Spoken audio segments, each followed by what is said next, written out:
Очень непросто получилось. И теперь никто даже не стремится тройным блоком. И тот двойной блок, который выпрыгивал на далекую от сетки атаку Ольги Бирюковой, был такой на всякий случай.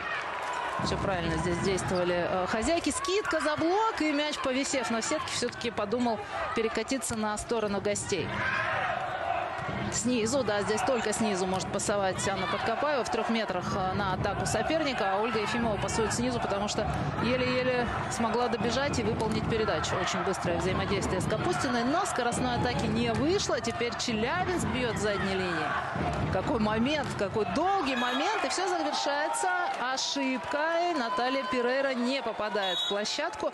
Дотерпели Метар и в своих ошибок не совершили. Но будет челлендж. И мяч-то в поле. Мяч-то в поле, значит, подача будет